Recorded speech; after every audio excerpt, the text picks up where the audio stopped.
বন্ধুরা, হাসি খুশি রান্নাতে আপনাদের সবাইকে স্বাগত। আজকে আমি আপনাদেরকে শ্রী বানিয়ে দেখাবো। পাশের বাড়ি একজনের বিয়ে, আমাকে বললো একটা শ্রী বানিয়ে দেবে, তাই এই শ্রীটা আমি বানিয়েছি। এটাই আপনাদের সঙ্গে আজকে শেয়ার করব। ভালো লাগলে ভিডিওটা অবশ্যই লাইক করবেন, শেয়ার করবেন আর সাবস্ক্রাইব করে দেবেন।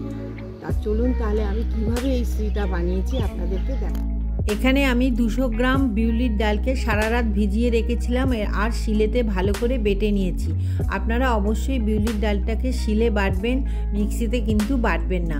তারপর চালগুঁড়ি দিয়ে এটাকে ভালো করে আমি টাইট করে নেব।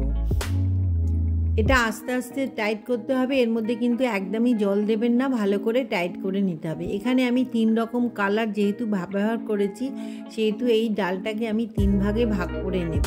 আপনারা যদি আরও কালার ব্যবহার করেন তাহলে আরও ভালোভাবে বেশিভাবে ভাগ করে নেবেন। এবার আমি আস্তে আস্তে কালারগুলো এর মধ্যে দিয়ে ভালো করে মিশিয়ে নেব। এখানে আমি লাল কালার দিয়ে প্রথমে ডালটাকে ভালো করে মেখে নেব।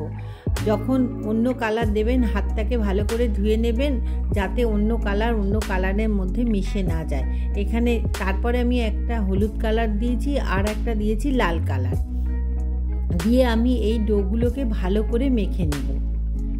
এবার হাতে ভালো করে সর্ষের তেল মাখিয়ে নিতে হবে আর একটা ছোট কাঁসারের থালা নিয়ে নিতে হবে।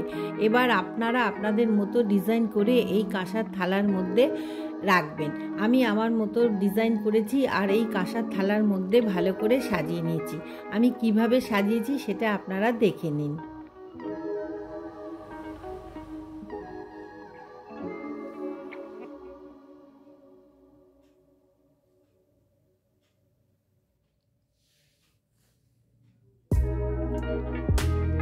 এইভাবে আমি ডোটাকে নিজের মতো করে সাজিয়েছি। আশা করছি আপনাদের এই ডিজাইনগুলো খুবই ভালো লাগছে।